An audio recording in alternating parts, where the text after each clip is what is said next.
Hey y'all, I'm back with another video. Thank you so much for supporting Andrea Speaks TV. Listen y'all, it seems like there's something going on every day, right? Do you feel like that sometimes, like you turn on the news or you read an article or something like that and it's like something else? Here we go. Well, this topic is particularly concerning. Now, you all know here on the channel, we talk about a lot of things, right? Food shortages, water shortages. We talk about, the electric grid. And I've spoken on the fact many times that our country, the U.S., the country that I'm in, it doesn't seem like we're as energy independent. Okay, it seems like we have to rely more on foreign oil and other resources instead of, the resources that we have here in our own country. So lo and behold, maybe you've heard this story, but if not, that's why I'm here to share with you. Lo and behold, I'm looking at an article on Forbes.com, and this is a breaking story. The article says that the Biden administration allows Chevron, okay, we are familiar with Chevron, right? The Biden administration allows Chevron to pump oil in Venezuela. Okay, it seems like we're taking another step back towards being energy independent. So I want to give you some news on this, and also I want to get your thoughts in the comments. Okay, so let me go ahead and talk about it, y'all. Again, this comes from Forbes, and the article says that the Biden administration has granted a license to Chevron, okay, to Chevron Oil Company, we all know Chevron, to resume oil production in Venezuela. Okay, easing sanctions, the article says, imposed on the country in 2019 over corruption and human rights concerns, though the article says a senior U.S. official is claiming is not related to the energy crunch caused by the war in Ukraine. Okay, now if you're thinking like me, we're probably wondering, okay, why are we doing this? Okay, let me see. Here's some key facts. Now, the article says, according to Forbes, the six month license from the Federal Treasury Department's Office of Foreign Assets Control allows the California-based oil giant to resume, and I quote, limited natural resource extraction operations. Okay, recent talks, the article says, between the U.S. and Venezuela began in March, 1 month after Russia's invasion of Ukraine. We see what's being talked about as far as that, as President Joe Biden began searching for alternatives to Russian oil, and the U.S. looks to weaken Russia's economy as the war drags on. Okay. Still, a senior U.S. official speaking anonymously told the Associated Press that the deal was unrelated to efforts to increase the U.S. energy supply and was not expected to impact oil prices. Okay, now do you all believe that? Let me know your thoughts in the comments. Now, the article also says that the announcement also comes after the Biden administration released more than 200 million barrels from the federal emergency oil reserves in an effort to curb prices amid record gas prices, and after OPEC Plus oil producing countries, including Venezuela, decided last month to cut oil production. Now, you all know I did a video about that here on the channel. I'll try to link it at the end of this video, and I told you all about how, President Biden, he traveled over there. I believe it was to speak to maybe Saudi Arabia officials.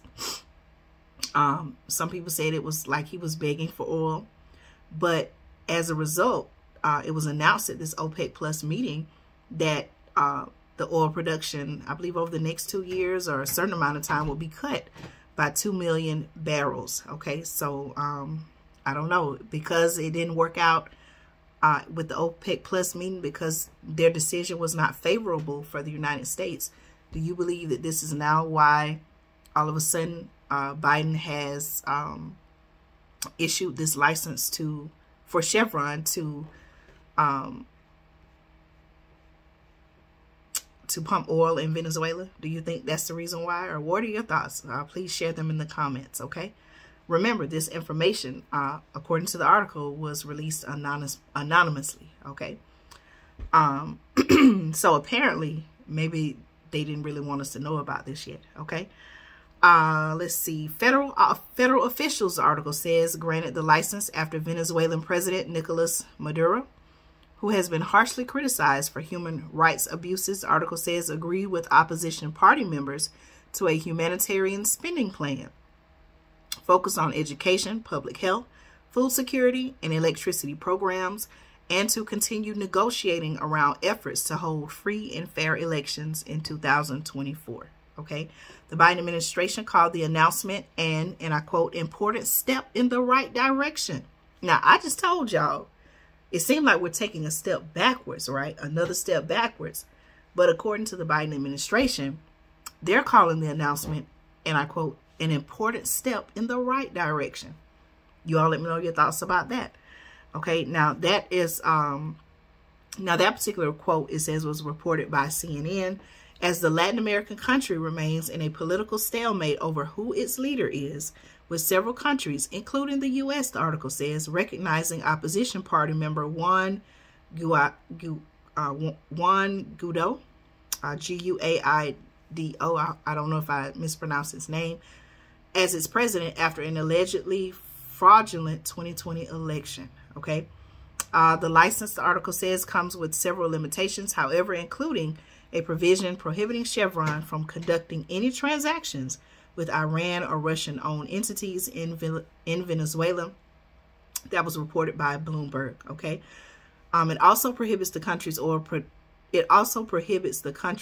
company, Petroleos de Venezuela SA, with which the U.S. sanctioned in 2019, from receiving profits from Chevron's oil sales, which are intended to go instead to repaying debt owed to Chevron, according to the White House official. Okay. Let's see. In a statement, federal officials said the measure is aimed at, and I quote, targeted sanctions relief for concrete steps that alleviate the suffering of the Venezuelan people and support the restoration of democracy. Okay.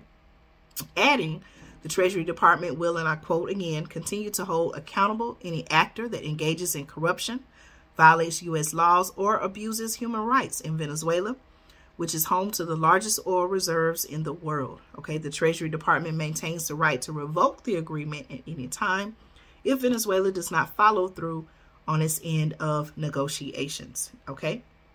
The article also goes on to say that speculation of negotiations started circulating when a U.S. delegation visited the Venezuelan capital of Caracas in March, prompting GOP lawmakers to theorize the trip was a sign the Biden administration's goal was to replace the loss of Russian energy. Okay, following the Kremlin's invasion of Ukraine in February, following reports last month that the White House was looking to ease sanctions on Venezuela, Senator Dan Sullivan, okay, Republican out of Alaska, called the move, and I quote, national security suicide, he said, and I quote, complaining that while Biden has shut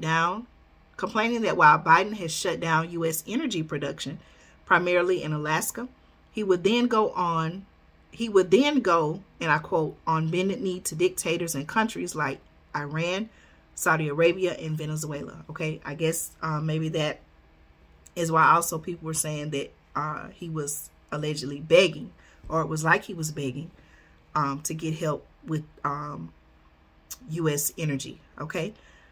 Key background information: U.S. companies have been prohibited from conducting business with Venezuela's state-owned oil companies since 2019 as a result of economic sanctions aimed at forcing Maduro out of power. In addition to allegations of rigging the 2020 election, Maduro's government has been accused of crimes against humanity. In addition to allegations of rigging the 2020 election, Maduro's government has been accused of crimes against humanity, including by authorizing gruesome torture, things of that nature, according to a 2020 report from the United Nations Human Rights Body. Previous rounds of negotiation between Maduro and his opposition have fallen through, including most recent attempts in October 2021. Venezuela was able to continue producing oil largely through the help of Russian energy companies and banks, the New York Times reported. Okay. And then the article concludes by saying that the big number, 679,000, that's how many barrels of oil Venezuela produced each day on average in October, according to data sourced from an OPEC report. The article says it's a slight increase from September, but well below the 2.9 million barrels it had been producing before the sanctions. Okay, that was reported by Bloomberg. So again, I'm coming on to let you all know that the Biden administration It was recently announced that they are allowing Chevron. They issued a license so that Chevron could pump oil in Venezuela. You know, to me, based on my research and my understanding, and I certainly want to know your thoughts on this topic, it seems like this is another step backwards towards the U.S. Gaining energy independence. You know, why is it that we have to, you know, go to other countries to pump oil? Do we not have oil right here on our own,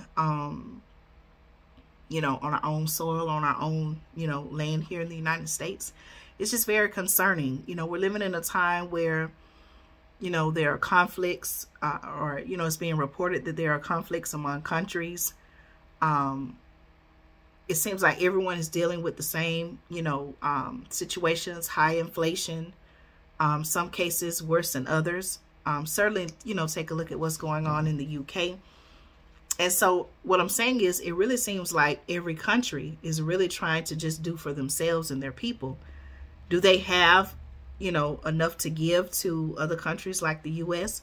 And if so, wouldn't that come at, I would think that if supply is limited and, you know, they're saying, okay, well, what if they have the idea or the viewpoint, hey, you need us and we know supply is limited, so we're going to charge you these astronomical prices for barrels of oil. Who do you think the prices are going to be passed on to? Consumers like you and I, right? So I don't know if this is really a solution. It doesn't seem like a solution. Definitely doesn't seem like a solution towards the United States gaining energy independence. It does not sound like a solution to lowering the gas prices here that we're seeing here in the U.S. I will be covering diesel. I don't talk about diesel in this article, but I'll be giving you all another update on the diesel shortage. I've done a video on that as well. Maybe I'll link it after this video. But please let me know your thoughts on this. It seems like we're taking a step backwards, okay, towards the U.S. energy independence. Do you agree or disagree? Let me know your thoughts in the comments. And as always, thank you so much for supporting the channel here on Andrea Speaks TV. I'll see you again soon in another video.